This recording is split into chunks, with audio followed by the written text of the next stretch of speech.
You're seeing video of someone inside a newly renovated, recently purchased home that's supposed to be empty. But unfortunately, it isn't all that uncommon. It's become known as squatting. Squatters will find homes that are empty and they will move into it. Squatting could be increasing as investors, developers, and Bay Area folks latch on to Sacramento's booming real estate market. It's a competitive market. According to Redfin, investment buyers bought 56.3% more homes in Sacramento in 2021 than 2020, creating a lot of empty residences as they're rented out. So we went after it, upped our bid and everything, and we got it. It's what happened to the Hodge family. This video is from father and son Barry and Anderson, who worked hard to buy in South Sacramento. Once we bought the house, we were so excited.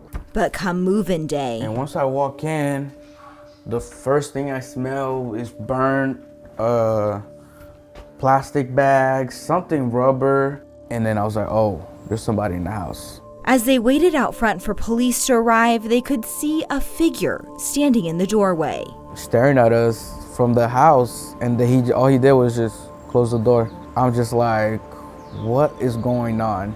They estimate there were around 5 squatters in the home for around a week. Squatters find empty homes like the Hodges in a variety of ways. They might see for rent sign on the house. Others simply peruse the legal ads looking for foreclosure auctions. And once they're in, at that point, the owner has an issue. An issue tenant and landlord attorney Calvin Clements is far too familiar with, as he has helped homeowners navigate this tricky situation for decades. I had one case recently. It took over a year to get these individuals out of the home. Believe it or not, the Hodge family's case was the best of the worst case scenario because the squatters were removed by Sacramento police. They started telling the police that it's their house. He's like, I have my own rights, I can stay in the house. And the cop was just not having it with him. It's a common claim squatters make. The occupants may claim they live there. They may have a phony lease that they show, and at that point it becomes what the officers will call a civil problem, meaning that you, the landlord, need to handle that yourself. And to handle it, you or an attorney have to serve them with a written notice and evict them through the court. It's something that's at least a 2-month process.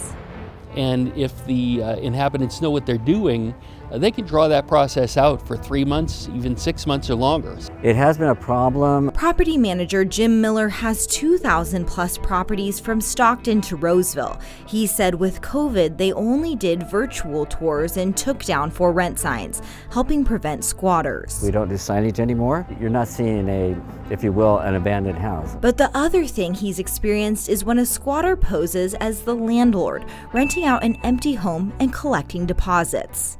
Where there has been deposits and rent taken and down payment, and people show up with the moving van to start to move in and they can't get in. By then, the fake landlord has vanished. I feel sorry for them because normally they can't find who they rented the home from. For squatters that move into the home themselves, it often leads to damage. Even when you get the property back, you're now faced with tens of thousands of dollars of property damage. It was a mess. There was poop all over. It took them about 16 hours to clean the home, but there's still destruction, like from a bike he found being burned in the fireplace. Was the bike coming out, or? The bike was all picked apart. The squatters also left behind some alarming items, like knives, drugs, as well as legal paperwork outlining their rights. These people are not stupid. They know what they're doing.